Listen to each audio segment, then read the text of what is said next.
Bonjour chers frères et sœurs de l'église de l'I-Jésus, nous sommes aujourd'hui le mardi 20 juin 2023 et nous allons méditer ensemble Actes chapitre 5 versets 1 à 11.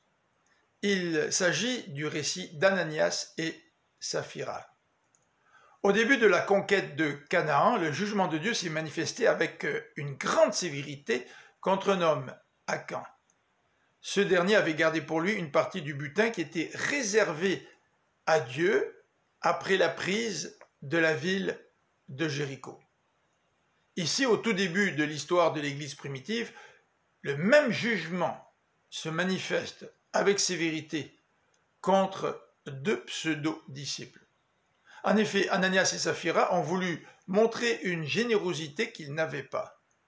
Ils vendirent une propriété et gardèrent une partie de la vente pour eux et apportèrent le reste aux apôtres en faisant croire qu'ils avaient donné tout le montant de la vente. Quelle hypocrisie! Vouloir paraître plus généreux que l'on est en réalité. Quel contraste avec Barnabas, lui qui a vendu sa propriété et qui a tout donné aux apôtres. Le Nouveau Testament nous encourage à faire des dons librement et volontairement. Ananias et Saphira étaient libres d'utiliser cet argent comme ils le voulaient. Mais en mentant, ils ont péché contre Dieu lui-même.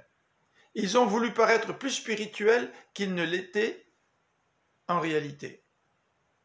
Remarquons qu'Ananias a menti au Saint-Esprit et à Dieu. Il a provoqué le Saint-Esprit. On ne ment pas, on ne provoque pas une force. Le Saint-Esprit, cette troisième personne de la Trinité, est réellement une personne. Saphira avait l'occasion de se dissocier du mensonge d'Ananias, son mari. Mais environ 3 heures après la mort d'Ananias, elle aussi tombe dans le même péché et le même jugement. Remarquons la sévérité du jugement divin, la mort. Dès le début, l'Église primitive devait faire preuve d'intégrité, d'authenticité, de sainteté. Cette sévérité divine inspire une grande crainte à tous les croyants. Nous aussi, aujourd'hui, nous courons le risque de jouer aux pseudo-disciples, c'est-à-dire faire croire que nous sommes plus spirituels, alors que ce n'est pas vrai. Nos pratiques religieuses peuvent laisser penser que nous sommes un bon disciple du Seigneur.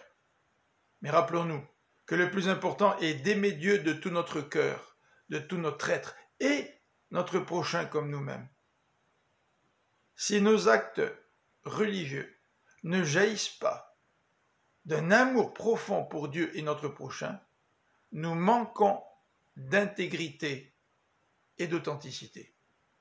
Je vous souhaite une bonne fin de journée, que le Seigneur vous bénisse. À demain.